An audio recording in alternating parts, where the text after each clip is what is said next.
शेतकरी मित्रांनो, शिवजयंतीच्या निमित्ताने महाराष्ट्र सरकारने एक महत्त्वाचं शिबिराचं आयोजन केलेलं आहे आणि या शिबिरामध्ये महसूल विभागाच्या महत्त्वाच्या अशा 15पेक्षा जास्त सेवा मिळणार आहेत. कारण महसूल विभागासंदर्भात बऱ्याच शेतकऱ्यांचे हे कामं प्रलंबित असतात. त्यामुळं या शिबिरामध्ये हे कामं आपल्याला ताबडतोब करून मिळणार आहेत.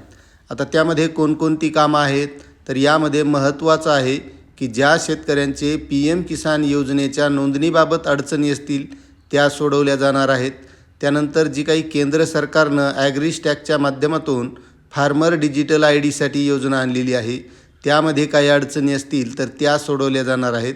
आणि त्या व्यतिरिक्त प्रलंबित फेरफार असतील, 7/12मधील चुकांची दुरुस्ती, डिजिटल स्वाक्षरीचे 7/12 आणि 8 उतार्यांचे वाटप, उत्पन्न, रहिवासी आणि जातीचे प्रमाणपत्र, नॉन क्रिमिलियर प्रमाणपत्र, अकृषक NA परवानगी, अकृषक NA तरतुदीबाबत मार्गदर्शन व सुधारणा, नवीन व्यवस्थापनानुसार सनद प्रक्रियेची माहिती, सामाजिक अर्थसहाय्य योजनांचे लाभ मंजूर करणे, विद्यार्थ्यांसाठी दाखले वाटप, तुकडेबंदी कायद्याच्या उल्लंघनाबाबतच्या प्रकरणांचा निपटारा, त्यानंतर घरांसाठी पट्टे वाटप, मोजणीसाठी अर्जामधली ज्या काही अडचणी असतील, त्यानंतर भूसंपादन व अकृषक परवानगी प्रकरणी कमी जास्त पत्रके तयार करून गाव दप्तर अद्ययावत केली जाणार आहेत.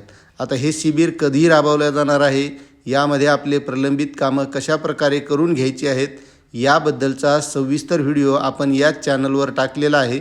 त्या व्हिडिओची लिंक डिस्क्रिप्शनमध्ये दिलेली आहे, त्यावर जाऊन आपण सविस्तरपणे माहिती घेऊ शकता. धन्यवाद.